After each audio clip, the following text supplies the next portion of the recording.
আমরা যে জল পরীক্ষা করতে নিয়ে যাচ্ছি এ কথা খুব কম লোকে জানতো। তার মানে কি কি বলতে চাইছেন? হ্যাঁ আমি আমি আমি জানি কেন ছিনিয়ে নিয়েছি। না না, তুমি নাওনি, আমি জানি তুমি নাওনি, ও তুমি নাওনি। হ্যাঁ, ওটা অন্য কেউ করিয়েছে। এ বুদ্ধি তোমার মাথায় নেই কি আছে নাকি? না, এ অন্য কারোর বুদ্ধি, পাকা মাথার বুদ্ধি। এখন কি করবে বলো সমীর কাকা? তুমি কানটা নিজেই বাড়িয়ে দিয়েছো, এখন কান তো ধরতেই হবে, আর তারপরে যার মাথা সেই মাথাটাকে খুঁজে বার করতে হবে। কিসের কান, কিসের মাথা? আমি জানি আসল মাথা হচ্ছিস তুই। নিজের দোষ আড়াল করতেই সমীরের দিকে আঙুল তুলেছিস। রাজনীতির ময়দানে নেমেই নোংরা খেলা খেলতে শুরু করেছি। একদম ঠিক বলেছেন।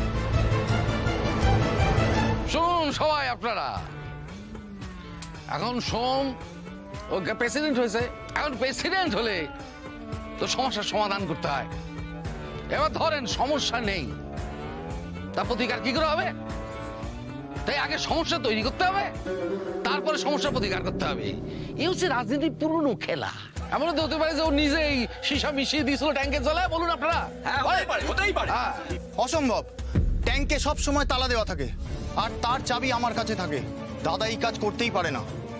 দাদাই কাজ করতে পারে না, ভাই তো পারে। তার মানে কি বলতে চান আপনি? অনেক সময় এরকম হয় না দেখি যে দাদা সব কাজ নিজে হাতে করায় না, বাইরে দিয়ে করায়। তেমনই তো হতে পারে যে ভাই করেছে কাজটা, কারণ ভাই নিজে মুখে স্বীকার করলে কিছুক্ষণ আগে। তাই এবার ভাইয়ের কান টানলে ওই দাদার মাথা আপনা আপনি চলে আসবে। তার মানে আমাদেরকে মারার চক্রান্ত করেছে এই সরকারি বাবু। আরে তোমরা দাঁড়িয়ে আছো কেন? হ্যাঁ, আরে মারো